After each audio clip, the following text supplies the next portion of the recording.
अस्सलामुअलैकुम दोस्तों, मैं ना अज तो बाद ਜਿਹੜਾ ਨਾ ਪੰਜਾਬੀ ਚ ਵਲੌਗ ਬਣਾਉਣਾ ਹੈ। ਮੇਰਾ ਤੀਸਰਾ ਵਲੌਗ ਹੈ ਤੇ ਪੰਜਾਬੀ ਚ ਇਨਸ਼ਾਅੱਲਾ ਸਾਰੇ ਵਲੌਗ ਬਣਨਗੇ ਅੱਗੋਂ ਤੋਂ।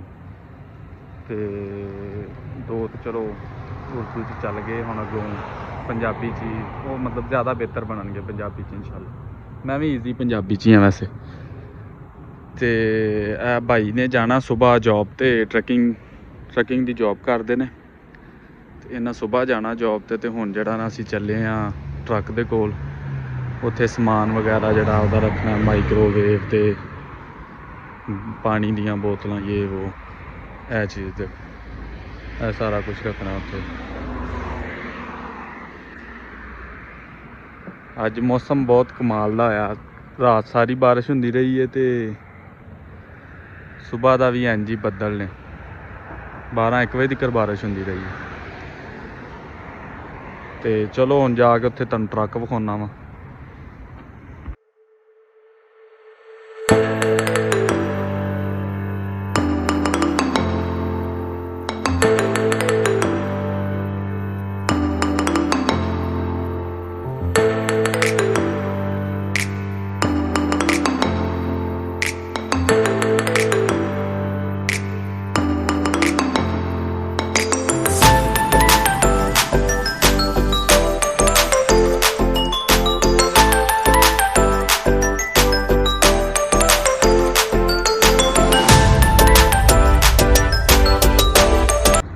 ਦੋਸਤੋ ਅਸੀਂ ਟਰੱਕ ਯਾਰਡ 'ਚ ਪਹੁੰਚ ਗਏ ਹਾਂ।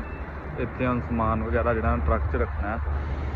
ਤੇ ਇਹ ਵਾਲਾ ਟਰੱਕ ਜਿਹੜਾ ਬਾਈ ਚਲਾਉਂਦੇ ਨੇ, ਇਹ ਵਾਲਾ ਇਹ KTG ਕੰਪਨੀ ਦਾ, ਇਹਨਾਂ ਦੀ ਕੰਪਨੀ ਹੈ। ਤੇ ਇਹ ਵਾਲਾ ਇਹ ਸਾਰੇ ਇਹਨਾਂ ਦੇ ਹੀ ਖਲੋਤੇ ਨੇ ਇੱਥੇ। ਇਹ ਵੀ KTG ਦਾ, ਉਹ ਵੀ KTG ਦਾ, ਇਹ ਸਾਰੇ ਹੀ ਉਹਨਾਂ ਦੇ ਹੀ ਨੇ।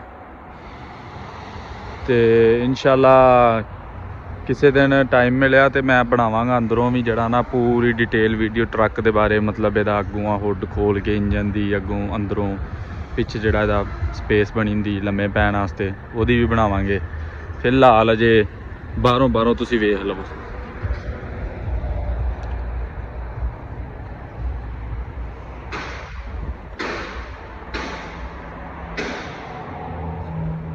ਜੀ ਤੇ ਬਾਕੀ ਵੀ ਅੱਗੋਂ ਜੋ ਸਾਰਾ ਦਿਨ ਕਰਾਂਗਾ ਮੈਂ ਤੁਹਾਨੂੰ ਵਿਖਾਈ ਜਾਵਾਂਗਾ ਨਾਲੋਂ ਨਾਲ। ਫਿਲਹਾਲ ਤੇ ਟਰੱਕ ਯਾਰਡ 'ਚ ਆਏ ਆ, ਅੰਦਰੋਂ ਉਹਨੇ ਖੋਲ੍ਹਦੇ ਨੇ ਤੇ ਅੰਦਰੋਂ ਵੀ ਥੋੜ੍ਹਾ ਜਿਹਾ ਸ਼ਾਟ ਵਿਖਾਉਣਾ। ਇਹਦਾ ਇੰਜਣ ਹੈ ਟਰੱਕ ਦਾ, ਤੇ ਇਹ ਅੰਦਰੋਂ ਤੁਹਾਨੂੰ ਦਿਖਾਉਣਾ ਮੈਂ। ਇਹ ਅੰਦਰੋਂ ਸਾਡਾ ਟਰੱਕ। ਇਹ ਪਿੱਛੇ ਲੰਮੇ ਪੈਣ ਦੀ ਵੀ ਜਗ੍ਹਾ ਕਾਫੀ ਹੈ, ਜੇ 2 ਜਣੇ ਹੋਣ ਤੇ ਇਹ ਬੈੱਡ ਵੀ ਉੱਤੋਂ ਖੁੱਲ ਜਾਂਦਾ। ਇਹ ਓਵਨ ਵਗੈਰਾ ਰੱਖਣ ਦੀ ਜਗ੍ਹਾ ਤੇ ਸਾਰੀ ਸਟੋਰੇਜ ਬਣੀ ਹੈ। ਇਹ ਅੱਗੋਂ ਇਹਦਾ ਮਤਲਬ ਸਾਰਾ ਜਹਾਜ਼ ਵਾਲਾ ਹੀ ਸਿਸਟਮ ਹੈ, ਬਟਨ ਤੇ ਜਹਾਜ਼ ਜਿੰਨੇ ਹੀ ਨੇ। ਇਹ ਵੱਡਾ ਟਰੱਕ ਹੈ, ਮਤਲਬ ਇਹ ਅਮਰੀਕਾ ਜਾਂਦਾ ਹੈ 5-5 ਦਿਨਾਂ ਦੇ ਫੇਰੇ ਤੇ, 15 ਦਿਨ ਦੇ, 3 ਦਿਨ ਦੇ ਫੇਰੇ ਤੇ ਇਹ ਜਿਹੜਾ ਨਾ ਇਹ ਟਰੱਕ ਉਂਝ ਹੈ ਉੱਡਾ ਹੀ ਹੈ, ਲੇਕਿਨ ਇਹਦਾ ਬਸ ਇਹ ਹੈ ਕਿ ਪਿੱਛੇ ਰੂਮ ਨਹੀਂ ਹੈ। ਤੇ ਇਹ ਬਸ 1 ਦਿਨ ਦਾ ਟ੍ਰਿਪ ਹੁੰਦਾ ਇਹਨਾਂ ਦਾ, ਸੁਬਾਹ ਜਾਣਾ ਤੇ ਸ਼ਾਮ ਨੂੰ ਵਾਪਸ। ਸ਼ਹਿਰ ਦੇ ਵਿੱਚ ਜਾਂ ਲਾਗੇ ਤਾਗੇ ਜਿਹੜੇ ਸ਼ਹਿਰ ਨੇ ਉਹਨਾਂ 'ਚ। ਤੇ ਉਹ ਜਿਹੜਾ ਨਾ ਉਹ 5-5 ਦਿਨ ਚੱਲਦਾ ਇਕੱਠਾ, ਲੌਂਗ ਟ੍ਰਿਪ ਜਾਂਦੇ ਨੇ ਉਹਦੇ।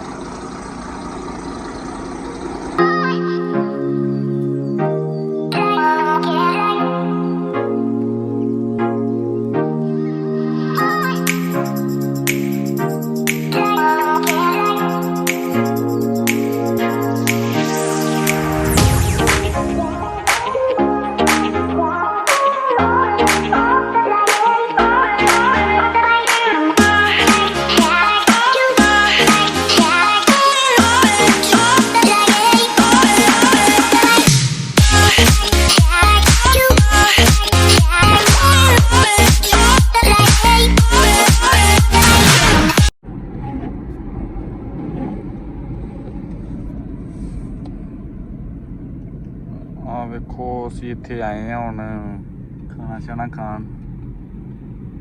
ਇਹ ਤਕਰੀਬਨ ਉੱਥੋਂ ਘਰ ਤੋਂ 10 ਕੁ ਮਿੰਟ ਲੱਗਦੇ ਗੱਡੀ ਤੇ। ਪੈਦਲ ਤੇ ਬਹੁਤ ਮੁਸ਼ਕਿਲ ਆਇਆ ਜਾਂਦਾ ਇੱਥੇ। ਤੇ ਭਾਈ ਨੇ ਹੁਣ ਤੁਰ ਜਾਣਾ ਸਵੇਰੇ जॉब ते पिछों मैं तो नहीं आ सकता फिर इत्थे पैदल ही लागे तक ही फिर जावांगा हजे अज तो फिलहाल आ गया इत्थे। आ वेखो सारे है जिहड़ा ना लोग इत्थे दे है तकरीबन बहुत आवाम ने रखियां होंदियां इहदियां बोट जिहड़ी हुंदी है ते लागे तागे ते जिहड़े हुंदे ने तलाब वगैरह जां बीच उत्थे जाके ते बोट चलांदे ने इंजॉय करन जांदे ने मतलब वीकेंड ते आ जा रहा।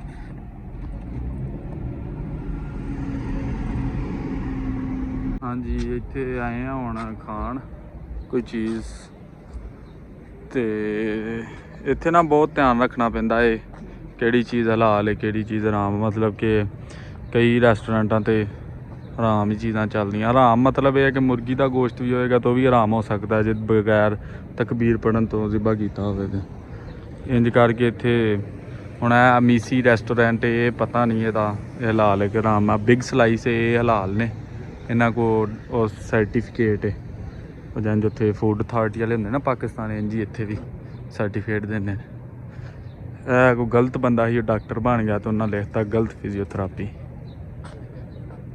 ते नेल एयर हैंड हेयर स्पा।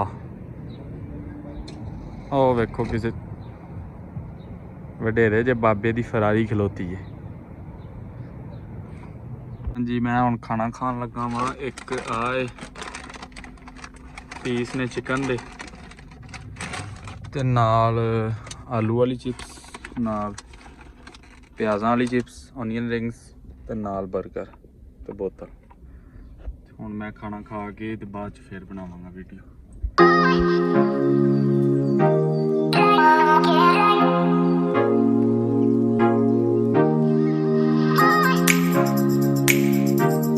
हाँ जी दोस्तों असीं हुण घर पहुँच गए हैं ते शाम भी हो गई। इत्थे ना गर्मियां च दिन बहुत लेट डुबदा फुल गर्मियां होंदियां उदों ते 10 भी वज जांदे ने मगरब दी जान होंदे होंदे ते हुण अजकल जिहड़ा ना 9 बजे मगरब दी जान हुंदी है 9 पौने 9 बजे ते मैं हुण चला घर खाना खांदे औंदी वापसी ते फ्रेंच वनीला भी लै ली सी इक वो पी रहा।